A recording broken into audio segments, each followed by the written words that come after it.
Hello दोस्तों, मैं प्रवीण कुमार यादव श्री सतगुरु coaching के यूट्यूब चैनल पे आप सभी का बहुत बहुत स्वागत करते हैं। आज मैं बीएड थर्ड सेमेस्टर में हिंदी शिक्षण पढ़ाएंगे। हिंदी शिक्षण में बताएंगे गद्य शिक्षण तथा पद्य शिक्षण में अंतर, जिसे आप सभी लोग देखिए।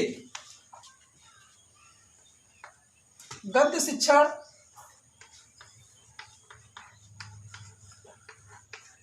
गद्य शिक्षण तथा पद्य शिक्षण में अंतर।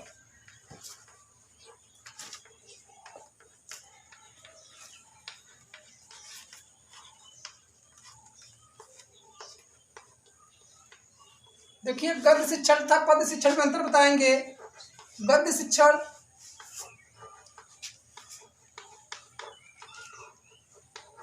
गद्य शिक्षण और यहाँ पर रहेगा आपका पद्य शिक्षण। पद्य शिक्षण क्रमांक, यहाँ क्रमांक सीरियल से बना लेते हैं। देखिए, क्रमांक में आपका पहला रहेगा उद्देश्य। क्या रहेगा? उद्देश्य।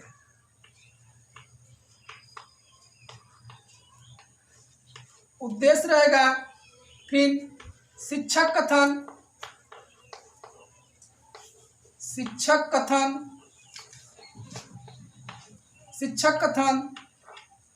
फिर आपका प्रस्तुतिकरण, प्रस्तुतिकरण, प्रस्तुतिकरण। भाषा कार्य, भाषा कार्य। गृह कार्य, गृह कार्य। प्रश्न के प्रकार, प्रश्न के प्रकार, प्रश्न के प्रकार। व्याख्या, व्याख्या। विकास, विकास हो गया। और आपके विकास हो गए, प्रश्न के प्रकार हो गए। और अगला उदाहरणों का प्रयोग, उदाहरणों का प्रयोग, उदाहरणों का प्रयोग। उदाहरणों का क्या रहेगा? प्रयोग। फिर जो बचता है दो उदाहरणों का प्रयोग के बाद बचता है आपका कंठस्थीकरण, कंठस्थीकरण, कंठस्थीकरण, कंठस्थीकरण। इसे आप सभी लोग देखिए। एक होता है आपका विकास, इसे मैं एक एक करके बताएंगे, जिसे आप सभी लोग ध्यान से देखिए। उद्देश्य, शिक्षक कथन, प्रस्तुतिकरण, भाषा कार्य, गृह कार्य, प्रश्न के प्रकार, व्याख्या, विकास, उदाहरणों का प्रयोग, कंठस्थीकरण, विकास। देखिए, इसमें मैं बताऊंगा उद्देश्य क्या होता है। देखिए, गद्य शिक्षण में, गद्य शिक्षण में क्या होता है? गद्य शिक्षण के लिए बालक के उद्देश्यों की, गद्य शिक्षण में, गद्य शिक्षण में ज्ञानात्मक, ज्ञानात्मक पक्ष का विकास होता है। गद्य शिक्षण का उद्देश्य क्या होता है कि गद्य शिक्षण के अंतर्गत क्या होता है? ज्ञानात्मक पक्ष का विकास होता है। और पद्य शिक्षण के अंतर्गत क्या होता है? भावात्मक पक्ष का विकास होता है। भावात्मक पक्ष का विकास होता है। गद्य शिक्षण का उद्देश्य क्या है? ज्ञानात्मक पक्ष का विकास होता है। और पद्य शिक्षण के अंतर्गत क्या होता है? भावात्मक पक्ष का विकास होता है। शिक्षक में देखिए, शिक्षक कथन क्या होता है? आवश्यक होता है। गद्य शिक्षण में क्या होता है? शिक्षक कथन क्या होता है आपका? आवश्यक, आवश्यक होता है, आवश्यक होता है। और इसमें क्या होता है? पद्य शिक्षण में शिक्षक कथन आवश्यक नहीं होता है। शिक्षक कथन क्या होता है? आवश्यक नहीं होता है। पद्य शिक्षण में शिक्षक कथन आवश्यक नहीं होता है। ठीक है। अब प्रस्तुतिकरण में क्या देखेंगे? प्रस्तुतिकरण में, प्रस्तुतिकरण क्या होता है? इसमें आदर्श वाचन होता है। आदर्श वाचन, आदर्श वाचन, सस्वर वाचन, सस्वर वाचन, आदर्श वाचन, सस्वर वाचन, अनुकरण वाचन, अनुकरण वाचन, अनुकरण वाचन। वाचन के साथ साथ मौन वाचन सम्मिलित रहता है। आदर्श वाचन, सस्वर वाचन, अनुकरण वाचन के साथ साथ मौन वाचन क्या रहता है आपका? सम्मिलित रहता है। और इसमें प्रस्तुतिकरण में देखेंगे कि इसमें क्या होता है आपका? लय, ताल, के साथ साथ, लाए ताल के साथ साथ आरोह, आरोह तथा अवरोह, आरोह तथा अवरोह, आरोह तथा अवरोह के साथ क्या होता है? सस्वर वाचन होता है, सस्वर वाचन होता है, सस्वर वाचन होता है। पद्य शिक्षण में क्या होता है? लाए ताल के साथ आरोह तथा अवरोह के साथ सस्वर वाचन होता है, जबकि गद्य शिक्षण में आदर्श वाचन, सस्वर वाचन, अनुकरण वाचन के साथ साथ मौन वाचन सम्मिलित रहता है। मौन वाचन क्या रहता है? सम्मिलित रहता है, मौन वाचन सम्मिलित रहता है। भाषा कार्य, भाषा कार्य में आप देखेंगे कि भाषा कार्य क्या होता है? भाषा कार्य इसमें क्या होता है? भाषा कार्यों से विकास होता है। अभ्यास हेतु, अभ्यास हेतु गद्य शिक्षण में अभ्यास हेतु भाषा कार्य क्या होता है? आवश्यक होता है। क्या होता है?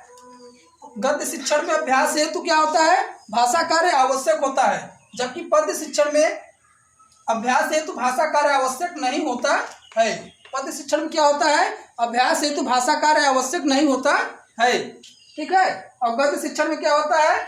अभ्यास हेतु भाषा कार्य आवश्यक होता है। व्याख्या क्या होता है? इसमें गद्य शिक्षण के अंतर्गत व्याख्या के आधार पर शब्दार्थ में वृद्धि किया जाता है, ठीक है। गद्य शिक्षण के अंतर्गत व्याख्या में शब्दार्थ के अंतर्गत क्या किया जाता है? वृद्धि किया जाता है, जबकि पद्य शिक्षण में शब्दार्थ के माध्यम से क्या होता है? भावात्मक पक्ष की वृद्धि की जाती है, भावात्मक पक्ष की वृद्धि की जाती है। पद्य शिक्षण में व्याख्या के अंतर्गत भावात्मक पक्ष की वृद्धि की जाती है, जबकि गद्य शिक्षण में क्या होता है? गद्य शिक्षण में शब्दार्थ के अंतर्गत उसके क्या होते हैं? ज्ञानात्मक पक्ष की वृद्धि की जाती है, जिससे कि बालक के शब्दार्थ में क्या हो जाए? वृद्धि हो और वह कोई भी टॉपिक रहे उस पर शब्दार्थ के अनुसार प्रश्न को हल कर सके। विकास क्या होता है? इसमें भावात्मक पक्ष की गद्य शिक्षण में ज्ञानात्मक पक्ष का विकास होता है। गद्य शिक्षण में क्या होता है? ज्ञानात्मक पक्ष का विकास होता है, जबकि पद्य शिक्षण में भावात्मक पक्ष का विकास होता है। और उदाहरणों का प्रयोग, इसमें सामान्यतः उदाहरणों का प्रयोग होता है। गद्य शिक्षण में क्या होता है? सामान्यतः उदाहरणों का प्रयोग होता है, जबकि पद्य शिक्षण में उदाहरणों का प्रयोग क्या होता है? नहीं होता है, ठीक है। इसमें उदाहरणों का प्रयोग नहीं होता है। और गृह कार्य, गद्य शिक्षण में गृह कार्य आवश्यक होता है, जबकि पद्य शिक्षण में गृह कार्य आवश्यक नहीं होता है, ठीक है। और प्रश्न के प्रकार, गद्य शिक्षण में प्रश्न के प्रकार क्या होते हैं? गद्य शिक्षण के अंतर्गत प्रश्न के प्रकार क्या होते हैं? कठिन होते हैं, जबकि पद्य शिक्षण के अंतर्गत प्रश्न के प्रकार क्या होते हैं? सरल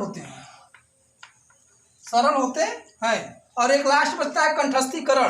गद्य शिक्षण में कंठस्थीकरण क्या होता है? आपका कठिन होता है, जबकि पद्य शिक्षण में कंठस्थीकरण क्या होता है? सरल होता है।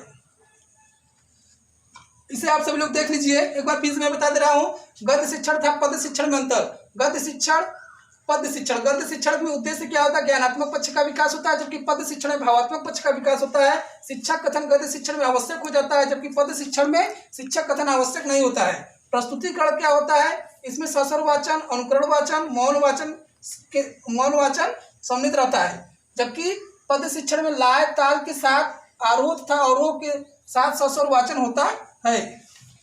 भाषा कार्य अभ्यास हेतु भाषा कार्य इसमें गद्य शिक्षण में दिया जाता है, जबकि पद्य शिक्षण में अभ्यास हेतु भाषा कार्य की आवश्यकता नहीं रहती है, ठीक है। प्रश्न के प्रकार इसमें कठिन रहता है, जबकि पद्य शिक्षण में प्रश्न के प्रकार सरल होते हैं। व्याख्या से इसमें ज्ञानात्मक पक्ष की व्याख्या से शब्दार्थ की ज्ञानात्मक पक्ष का विकास होता है, जबकि पद्य शिक्षण में व्याख्या से क्या होता है? भावात्मक पक्ष के शब्दार्थों की शब्दार्थ की वृद्धि होती है। इसमें विकास में क्या लिखेंगे? विकास से ज्ञानात्मक पक्ष का विकास होता है, इसमें भावात्मक पक्ष का विकास होता है। उदाहरणों का प्रयोग में सामान्यतः उदाहरणों का प्रयोग किया जाता है और इसमें उदाहरणों का प्रयोग नहीं किया जाता है, ठीक है। इसका कंठस्थीकरण क्या होता है? गद्य शिक्षण का कठिन होता है, जबकि पद्य शिक्षण का कंठस्थीकरण क्या होता है, सरल होता है। ठीक है, इसे आप सभी लोग एक बार देख लीजिए।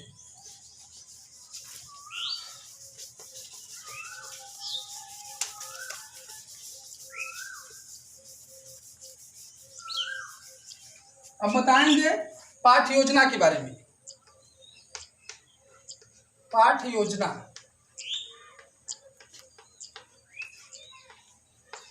ये आपके एग्जाम में फिक्स है, आएगा ही। पाठ योजना यह आपके एग्जाम में फिक्स है, आएगा। देखिए पाठ योजना में क्या होता है, पहले हम क्या देते हैं, विद्यालय का नाम देते हैं, विद्यालय का नाम दिया जाता है, विद्यालय का नाम, फिर क्या होता है दूसरा का दिनांक, विद्यालय का नाम, दिनांक, समय, विद्यालय का नाम, दिनांक रहता है, फिर अवधि, फिर क्या रहता है, कालांश, अवधि के बाद क्या रहता है, कालांश। ठीक है, दिनांक, अवधि, कालांश, फिर रहता है आपका विषय, विषय और उप विषय। जिस दिन आप बनाए रहेंगे पाठ योजना, उस दिन का दिनांक बनाएंगे। अवधि क्या रहता है आपका, 40 मिनट का रहता है। ठीक है, कालांश मतलब घंटी कौन चल रहा है, फर्स्ट सेकेंड थर्ड अपने मन से डाल देंगे। विषय आज हम बताएंगे हिंदी बताएंगे, विषय हिंदी, और इसमें उप विषय रहेगा आपका हिंदी व्याकरण। उप विषय में क्या रहेगा आपका, हिंदी व्याकरण, उप विषय में हिंदी व्याकरण रहेगा। प्रकरण निकालेंगे, प्रकरण किस पे हम निकाल रहे हैं, संज्ञा पर निकालेंगे।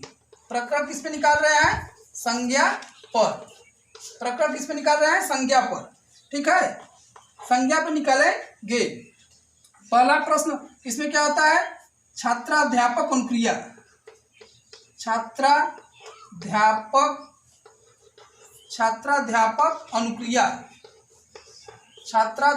अनुक्रिया,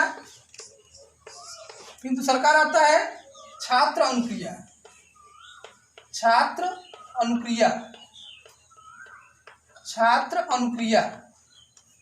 ठीक है, अब देखिए प्रकरण निकाल रहे हैं, छात्राध्यापक में प्रकरण में निकाल रहे हैं। छात्राध्यापक अनुक्रिया क्या रहेगा कि आप लोग पहला प्रश्न पूछेंगे,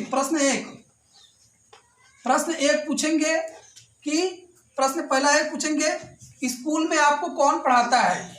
पहला प्रश्न रहेगा, स्कूल में आपको कौन पढ़ाता है। उत्तर रहेगा आपका, अध्यापक पढ़ाते हैं। उत्तर क्या रहेगा, अध्यापक पढ़ाते हैं। दूसरा का प्रश्न रहेगा, अध्यापक किन किन वस्तुओं से पढ़ाते हैं। दूसरा का प्रश्न रहेगा, अध्यापक किन किन वस्तुओं से पढ़ाते हैं। तो उत्तर रहेगा कि पेंसिल, चाक तथा डस्टर व बोर्ड की सहायता से अध्यापक क्या करते हैं, पढ़ाते हैं। फिर प्रश्न तीसरा रहेगा कि पेंसिल, चाक, बोर्ड, मार्कर ये सब क्या है। उत्तर क्या रहेगा, समस्यात्मक रहेगा। ठीक है, समस्यात्मक रहेगा। फिर इसमें देखेंगे पूर्व ज्ञान में लिखेंगे कि छात्र संज्ञा के बारे में जानकारी रखते हैं। छात्र सामान्य पूर्व ज्ञान रखेंगे, छात्र सामान्य जानकारी रखते हैं संज्ञा के बारे में। और सहायक सामग्री में क्या प्रयोग करेंगे, सहायक सामग्री में प्रयोग करेंगे चार्ट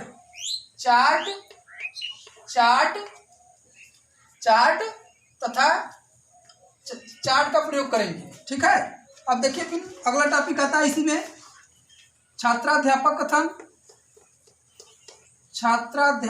कथन। इसको पूर्व ज्ञान सहायक सामग्री को पहले भी आप लिख सकते हैं, पहले भी लिख के बता सकते हैं। छात्राध्यापक अनुक्रिया के पहले भी लिख सकते हैं या बाद में भी लिख सकते हैं। देखिए फिर तीसरा का टॉपिक रहेगा छात्राध्यापक, फिर रहेगा छात्र अनुक्रिया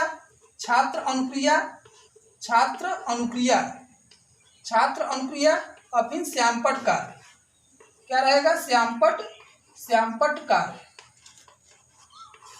कार्य।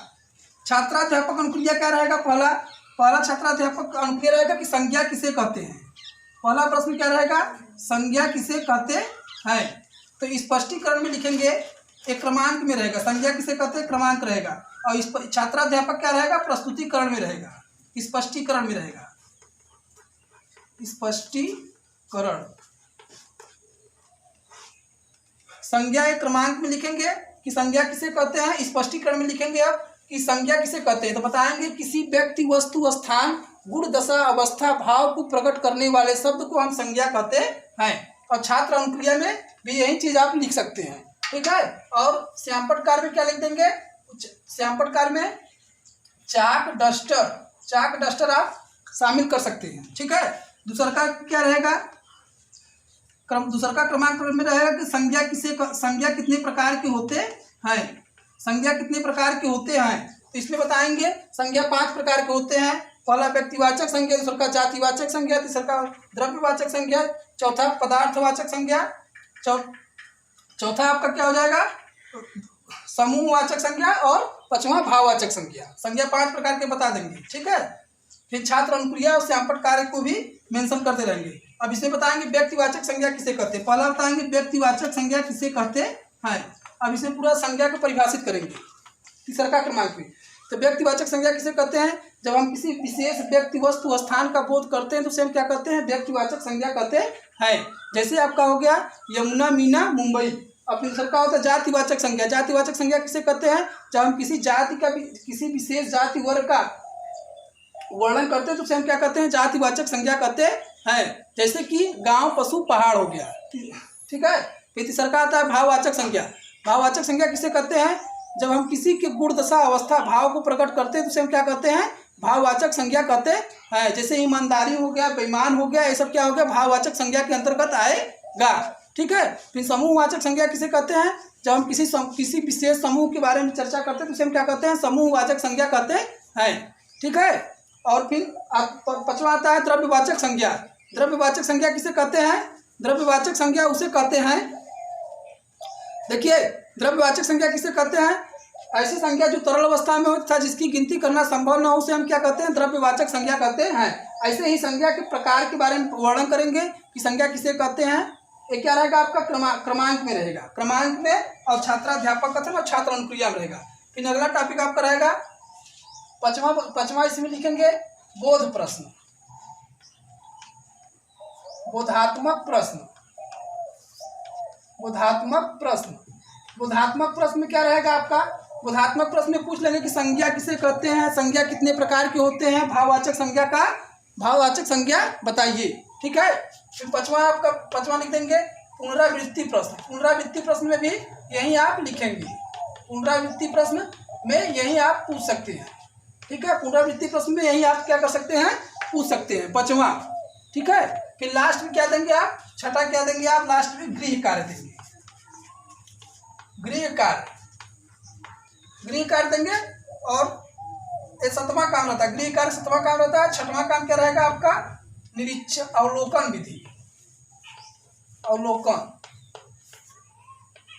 छात्राध्यापक क्या करेंगे, अवलोकन करेंगे, अवलोकन के अनुसार बताएंगे कि छात्र पढ़ रहे हैं। और गृह कार्य में क्या देंगे, यही जो मैंने पढ़ाए हैं, संज्ञा किसे कहते हैं, संज्ञा कितने प्रकार के होते हैं, भाववाचक संज्ञा तथा जातिवाचक संज्ञा या समूहवाचक संज्ञा को परिभाषित कीजिए, उदाहरण सहित परिभाषित कीजिए। ऐसे ही पाठ्य योजना का निर्माण होता है। एक बार पीछे देख लीजिए पाठ्य योजना। पहले का नाम, विद्यालय का नाम डालेंगे, फिर दिनांक डालेंगे, फिर अवधि 40 मिनट का, कालांश तीसरा का, विषय रहेगा हिंदी, उप विषय में आप हिंदी व्याकरण डालेंगे, ठीक है। प्रकरण मैं संज्ञा पे लिख रहा हूँ, संज्ञा पे कर रहा हूँ, फिर संज्ञा पे कर रहा हूँ। पूर्व ज्ञान में क्या करेंगे कि छात्र संज्ञा के बारे में जानकारी रखते हैं, छात्र सामान्यतः संज्ञा के बारे में जानकारी रखते हैं, ये पूर्व ज्ञान में रहेगा। सहायक सामग्री में आप लिखिए चार्ट, डस्टर, ये सब लिख सकते हैं। फिर छात्राध्यापक अनुक्रिया की मतलब कि फिर हम प्रकरण के माध्यम से कैसे संज्ञा को निकालेंगे, ठीक है। फिर छात्राध्यापक अनुक्रिया आएगा और फिर श्यामपटकार आएगा। संज्ञा किसे कहते हैं, संज्ञा कितने प्रकार के होते हैं, उसको मैं परिभाषित करेंगे, ठीक है। तो मैंने आज गद्य शिक्षण तथा पद्य शिक्षण में अंतर तथा पाठ्य योजना के बारे में बताए हैं। यह बीएड 3rd सेमेस्टर में फिक्स है, आपके क्वेश्चन आपके एग्जाम में आएगा ही। धन्यवाद।